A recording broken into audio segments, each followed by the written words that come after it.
existe hoje em dia, sobre isso que você me perguntou, terrorismo nutricional. O terrorismo nutricional, que durante todo esse período de 30 anos eu participei disso, inclusive como uma nutricionista de restringir e também de ocasionar essa culpa e tudo mais, com o passar do tempo nós percebemos que isso não funciona. Então, os estudos científicos mostram que dietas restritivas realmente não funcionam por vários mecanismos emocionais, ambientais e também bioquímicos, inclusive bioquímicos, o próprio organismo de defesa.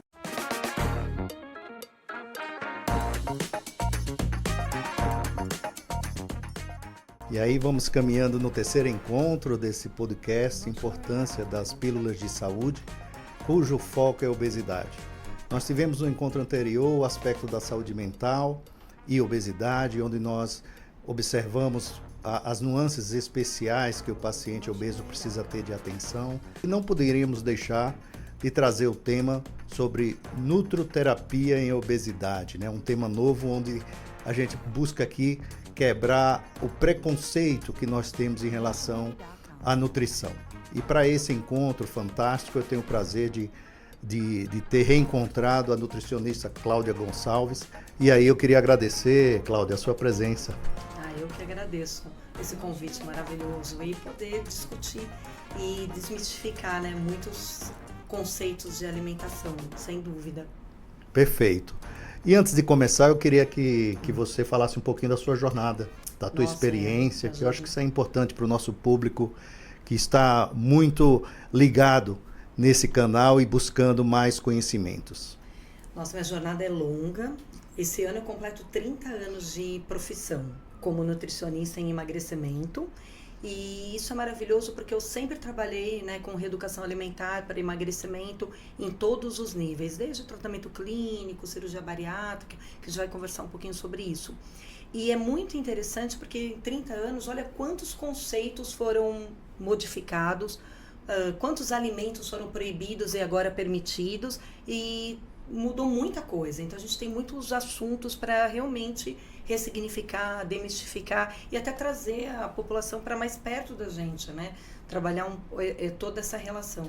De que forma a gente pode trazer a atenção da importância e da diferença do que é a fome física, a fome emocional, onde a Paula comentou muito bem anteriormente, da fome emocional, e o que é essa fome física na inter-relação, e por isso eu trouxe o termo nutrioterapia, porque como estávamos conversando antes nos bastidores, a gente trouxe aqui uma questão do papel do educador físico e a nutricionista, do papel da saúde mental e a nutricionista, do papel do médico e a nutricionista. Como que você vê o paciente obeso nesse papel e na sua vasta experiência?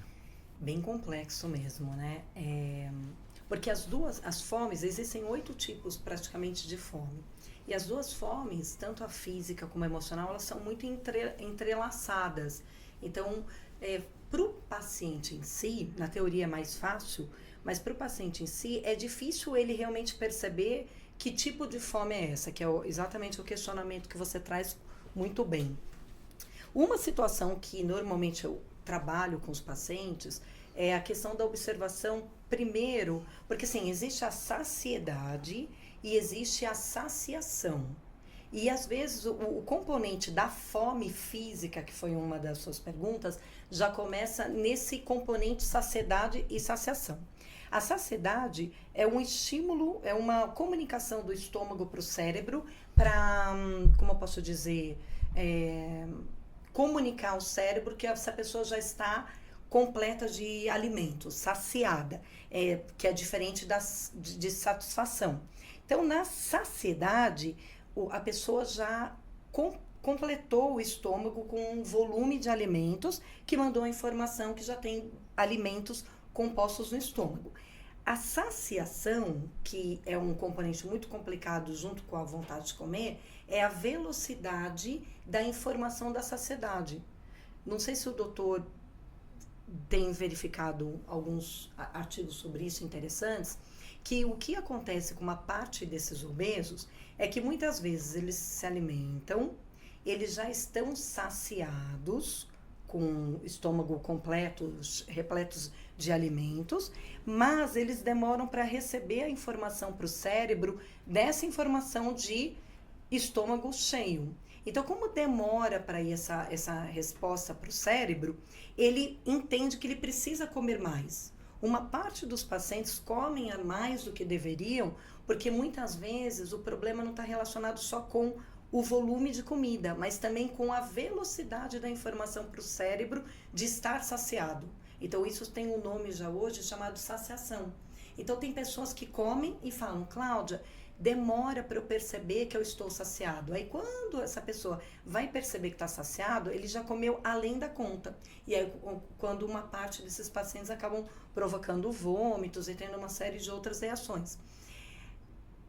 A fome emocional, ela independe de um estômago cheio ou vazio, né? Eu acho que isso, eu não vi a explicação da Paula, mas é interessante perceber que muitas vezes na fome emocional, eu posso ter um estômago já completo de alimentos, já posso estar saciado, mas a vontade de procurar um alimento seletivo, diferente da fome física, orgânica, como posso dizer, tem essa diferença.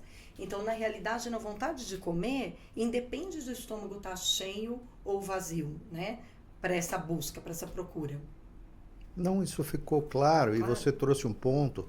E aí vem a questão na interface nutrição e o papel do médico, que é justamente relacionado ao diagnóstico neuroendócrino, do fluxo cerebral, de ativando os centros da saciedade, do volume do estômago. Sim. E se a gente for ilustrar um ponto de importância, os pacientes que começam a reeducação alimentar, onde ele procura trabalhar fracionamento, um volume mais adequado, que depois a Cláudia vai explicar isso melhor para a gente, com um horário definido, lembrando que, fisiologicamente, o nosso estômago, em média, ele esvazia em 4 horas, e dependendo do alimento ingerido e do horário do dia, esse ritmo pode mudar, pensando numa pessoa que não tem transtorno, ele tem o seu hábito. A reeducação alimentar, ela permite com que a gente, nesse trabalho, possa atingir uma saciedade fisiológica. Isso.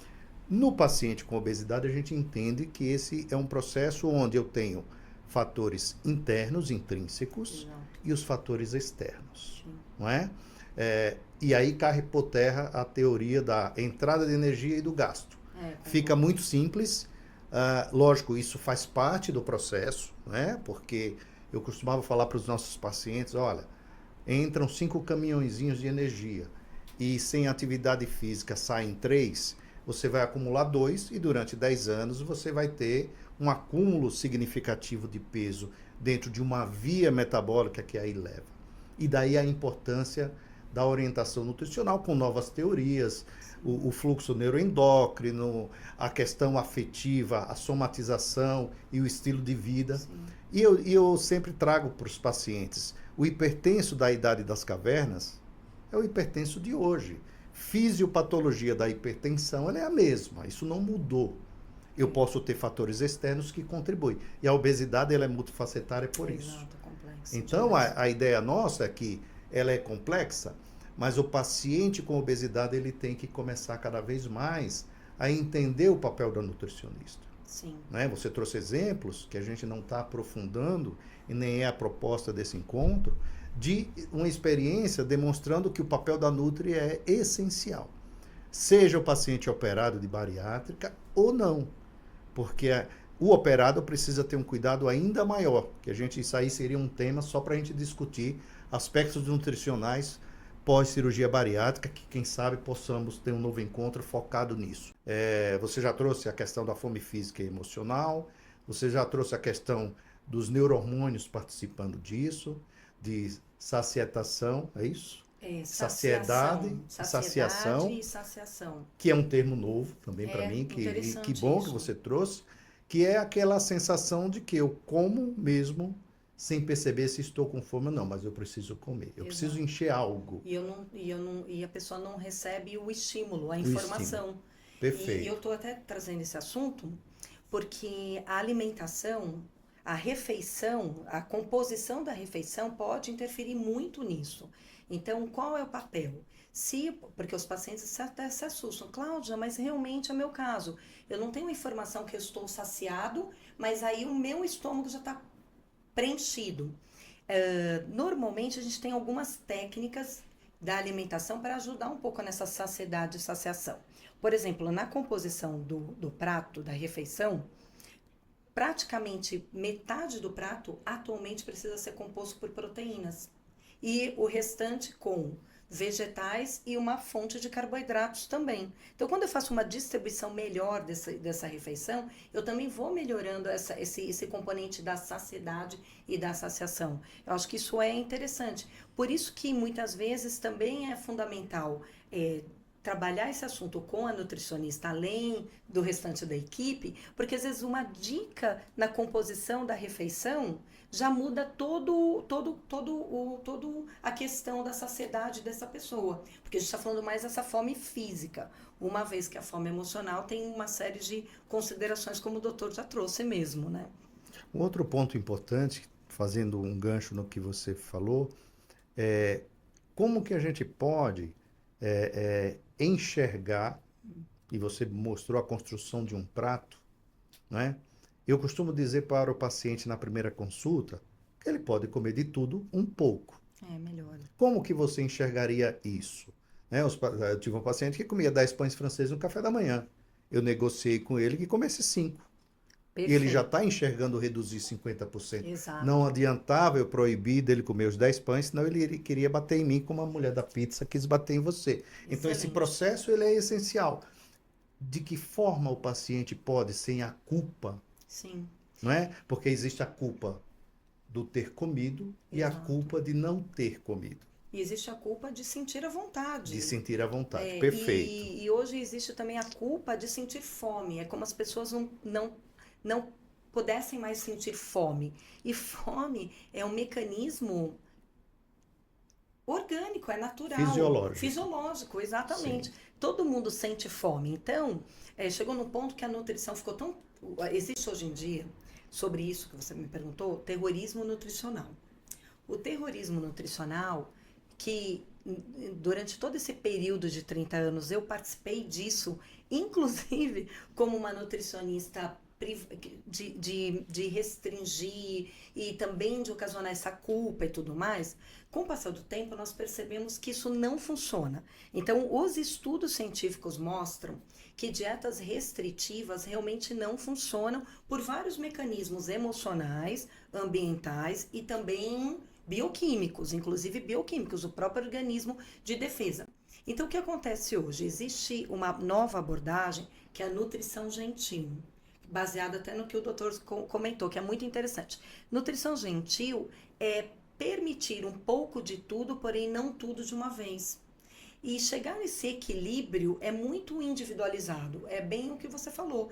De repente, uma pessoa que consome uma barra de chocolate de 100 gramas por dia e sente necessidade tanto orgânica como emocional nesse consumo, não adianta a nutricionista proibir essa barra de chocolate. O que é trabalhado é a negociação do equilíbrio. Então, algumas estratégias. Vamos diminuir comprar um chocolate menor para que você possa consumir um chocolate menor e já ficar saciada. Colocar aquele chocolate num local mais distante para até o momento de buscar o chocolate, eu pensar várias vezes se eu preciso realmente daquele chocolate ou será que esse chocolate está à vista, eu estou comendo pelo simples prazer de estar à vista. Então, a gente faz estratégias, né, em conjunto para diminuir a quantidade a quantidade e a frequência de cada alimento.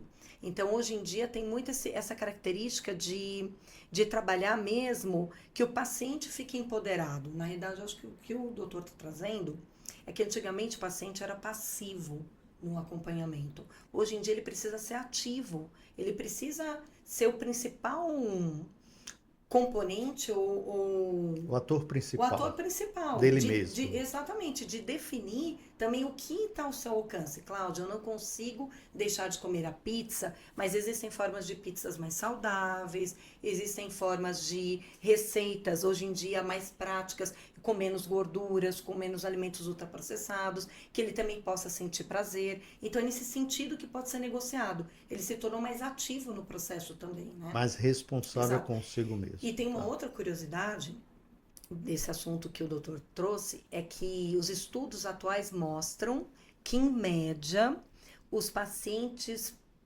que precisam e querem emagrecer, né, no tratamento de emagrecimento, eles demoram cerca de 8 anos para procurar ajuda da profissional nutricionista.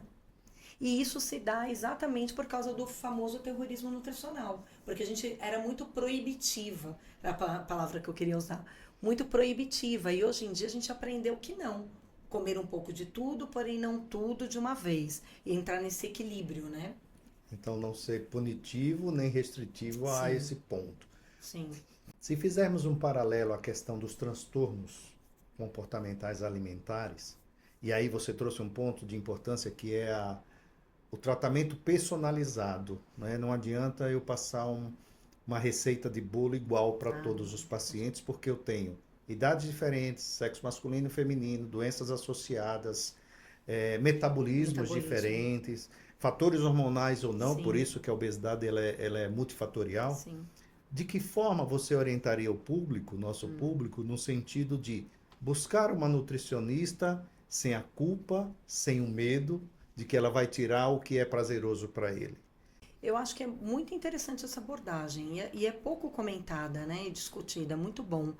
O primeiro ponto de partida é a pessoa, nesse contexto, quando começa a consulta de nutrição, ela já dividir todas as suas dificuldades. Eu acho que é fundamental essa relação verdadeira com a própria profissional nutricionista, dividindo todas as suas dificuldades, todas as suas limitações e muitas vezes dividir também com a profissional as frustrações anteriores. Então, o que eu costumo perceber que dá mais certo? Quando o paciente chega para mim e fala, Cláudia, eu já tentei esse modelo de dieta e não funciona para mim, ou eu não sou capaz, isso está muito difícil. Então, é novamente trabalhar um pouco mais esse empoderamento de dividir com o profissional mesmo e sair daquele comportamento. Quando eu falo passivo, não é passivo, é passivo de própria defesa, porque eu já estou carregado com tantas dificuldades que eu acabo ficando passivo mesmo na consulta. E principalmente de desmistificar a solicitação de dieta. Eu acho que aí entra numa discussão enorme, porque o cliente ele já vai para o consultório pedindo uma dieta para emagrecer e muitas vezes ele solicita a própria dieta que ele não é capaz de fazer. Então, hoje em dia, as nutricionistas também acabam até abrindo mais o leque de oportunidades de permitir essa negociação com o paciente. E ele, às vezes, fica até com receio. Mas será que eu sou capaz de fazer dessa forma? Então, é um momento de transição. Porque a gente está saindo ainda daquela cultura da dieta restritiva. É um processo ainda. E como identificar, primeiro, trazer o conceito do que é dieta. Isso é ótimo. E do que é reeducação alimentar. Pensando na promoção de saúde, né? Porque o obeso tem em casa algum familiar que ainda não está obeso, mas está no seu mesmo hábito alimentar, né? Semelhante, afim, onde a cultura nossa, principalmente sul-americana, ela é uma cultura de que quando a gente se reúne, a primeira coisa que vem na nossa cabeça é o que é que nós vamos comer, o que nós vamos beber, né? Se eu fizer uma pausa no tema e trazer isso numa visão dos cuidados paliativos, uma das dificuldades maiores em cuidados paliativos é quando o paciente está no seu processo de finitude e tem que tirar a dieta dele por sonda nasoenteral, por via gastrointestinal. E aí a cultura é mais forte. E quando eu falo tirar, na realidade aquela dieta está prejudicando e causando desconforto num paciente onde o processo funcional digestório, neuroendócrino já entrou em falência. Sim. E isso é muito forte, né? Forte. Onde vem a frase, poxa, então minha mãe, o meu pai, o meu irmão vai morrer de fome. Enquanto que aquela dieta, num processo de finitude, está causando edema, está causando inchaço, desconforto respiratório, porque ele já perdeu a função dos rins. Eu fiz só um paralelo para dizer a cultura alimentar, ela é muito forte, e quebrar isso que vem desde uma formação da infância, Sim. né, onde eu vi assim, não é incomum a fala na infância, o que você colocar no prato você tem que comer. E aí você cresce com essa visão que você tem que limpar o prato porque comer é nutritivo e você vai crescer forte. Naquela época, o prato onde se colocava isso, ele era o prato feijão, arroz, uma carne, salada. Isso aqui é o prato básico do brasileiro que tem todos os nutrientes Sim. essenciais. Então não tinha alimento processado, Exato. industrializado, era o alimento normal da roça, Que não é né? mais, né? E que não é mais. E aí eu queria trazer isso, dois pontos que eu gostaria que você explorasse na sua experiência. O primeiro, a cultura nossa de que comer é essencial para uma saúde. E a segunda é a nossa formação hoje com os alimentos fast food processado, quanto isso impacta, e a ciência médica e as pesquisas já trazem isso de forma muito clara, onde várias campanhas em relação à merenda escolar, Sim. a atenção do alimento saudável, voltar a ter um prato saudável, um prato colorido, um bom prato apresentável.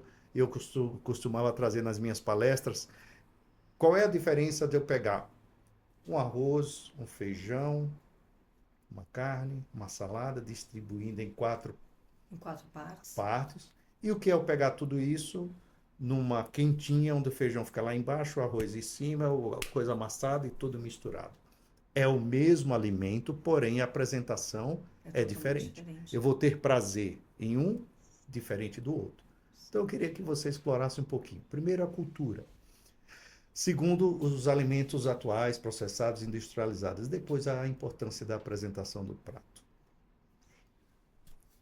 Quanta coisa para falar, né? Bem, a cultura da alimentação, ela vem passando por várias mudanças. Então, realmente, a gente tem aquela cultura que você trouxe inicial anterior, da época da nossa avó, que a gente está retornando para isso como importante para a nossa saúde. Então, que é aquela alimentação natural, do que não realmente que não é processada. Então, a cultura inicial da alimentação da época da avó, ela foi sendo modificada por essa modernidade, onde veio todo uma não é bem estratégia de marketing, mas veio uma força muito grande com toda a revolução industrial e tudo mais, que os alimentos industrializados teriam uma capacidade de alimentar o corpo, de oferecer nutrientes melhor do que o próprio alimento natural integral. Por exemplo, a gente passou pela transição do leite, né, que o leite materno a gente sabe da importância dele, depois veio o leite famoso da latinha, com uma propaganda que seria mais completo do que o alimento natural. Então, na questão da cultura, a gente vem dessa cultura de antigamente e também vem de uma cultura também de escassez. Então, a gente não pode esquecer que antigamente era muito mais escasso o acesso a vários tipos de alimentos. Então, nessa escassez, também tem problemas relacionados com peso, porque muitas pessoas hoje estão ainda consumindo alimentos porque não foram permitidos esse consumo durante a sua infância, durante o seu desenvolvimento. Poxa, eu nunca tive a oportunidade de participar desse alimento que eu vejo na televisão. E agora que eu tenho condições, eu quero participar sim, que é também essa transição para os alimentos industrializados. Então, a própria escassez antigamente, ela também provocou um pouquinho dessa transição, isso tem até nome, transição nutricional, para alimentos ultraprocessados. E agora a gente aprendeu que esses alimentos ultraprocessados, sem dúvida, são os alimentos que mais ocasionam excesso de peso. Então, ultimamente, todos os alimentos ultraprocessados são os alimentos mais que ocasionam o ganho de peso e dificultam o emagrecimento. E aí é muito interessante a gente lembrar que isso tem relação com as dietas e calorias vazias, né? Porque antigamente, ou até atualmente, as pessoas fazem dietas muito restritivas, com 800, 1.000, 1.200 calorias, consomem alimentos zero açúcar, zero gordura, zero uma série de nutrientes, são alimentos extremamente ultraprocessados que não oferecem nutrientes para o equilíbrio e funcionamento do corpo. Então, isso também precisa ser levado em consideração. Da cultura, tem mais algum componente? E da cultura tem a questão relacionada que o doutor falou, que aí depende muito de região para região também, né? A gente pode levar em consideração. Porque quando a apresentação de um prato colorido e distribuído, separado, ele é muito atrativo para uma parte das pessoas, mas de repente para uma outra região do norte, do nordeste, o misturado tem uma representação cultural, afetiva e diferente. Então, por isso que na nutrição não existe uma única verdade, uma verdade absoluta. Perfeito. A relação de um prato é diferente para cada indivíduo. Isso também precisa ser levado em consideração. Você me fez lembrar quando eu tinha 7 anos de idade e que minha avó, ela fazia o feijão e fazia bolinho de feijão com a mão. Então, vários bolinhos de feijão verde no Nordeste, que comia com farinha num pratinho de barro e sentado no chão do lado do fogão a lenha. Então, você tem uma memória de degustação e uma memória afetiva familiar. Então, a importância que você trouxe aí da questão cultural. Sim. E no Brasil, que é um país continental, essas culturas se misturam. E aí é a experiência onde se vai vivenciando, né? Alguém que está lá no interior de Alagoas, que ainda não comeu o McDonald's. Quando vim para São Paulo, a primeira coisa que eu fiz foi ir no McDonald's, eu não conhecia.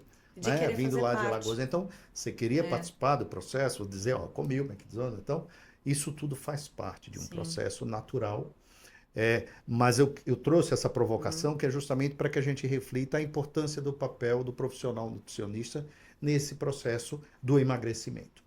Um outro ponto, Cláudia, que é o que está em moda, principalmente na interface atividade física e nutrição, que é justamente o que você falou, né? O jejum prolongado, a restrição calórica. Explica um pouquinho sobre isso e para que também o público não faça por conta própria, porque viu no Google, viu na internet, aí dieta é tudo igual, se serviu para minha vizinha ou para o meu parente, vai servir para mim. Excelente. E aí tem a personalidade do indivíduo e tem a personalização da dieta. Sim. Né? Que seria uma adequação à necessidade do indivíduo pelo seu ritmo, por suas questões afetivas, por suas questões de doenças associadas. Sim. Então, eu preciso ter um plano terapêutico nutricional personalizado. Exato. Quanto a esses conceitos, é importante a gente perceber que não existe uma única dieta perfeita. Então, acho que a gente também pode trazer esse pensamento, não existe uma dieta perfeita para todos, porque hoje em dia existem vários tipos de dietas. Então, tem a dieta do jejum intermitente, tem a dieta muito utilizada, sem dúvida, low carb, tem dieta cetogênica, tem dieta mediterrânea. Então, tem uma série de dietas sendo oferecidas, estimuladas, motivadas por profissionais de saúde e também por, enfim, redes sociais, influencers e tudo mais. Baseado nessa sua pergunta, precisa ficar claro, primeiro, o conceito de dieta. O conceito de dieta, o conceito lá antigo, que vem do latim, do grego, de conceito de dieta, é modo de vida. Então, a dieta, no primeiro momento, é o modo de vida, é a opção da rotina alimentar que cada um escolhe no seu dia a dia, junto com todos os outros fatores que melhoram a saúde. É bem exatamente isso. É que nem a qualidade do sono, o hábito que nós já temos de higiene pessoal. Então, também foi adquirido esse hábito alimentar, essa rotina alimentar, baseado no nosso modo de vida. Então, é muito importante, quando a gente pensa em escolher uma dieta, escolher a dieta que cabe no meu modo de vida. Porque muitas vezes o jejum prolongado, o jejum intermitente, pode funcionar para um indivíduo, mas ele pode ser um desastre para o outro.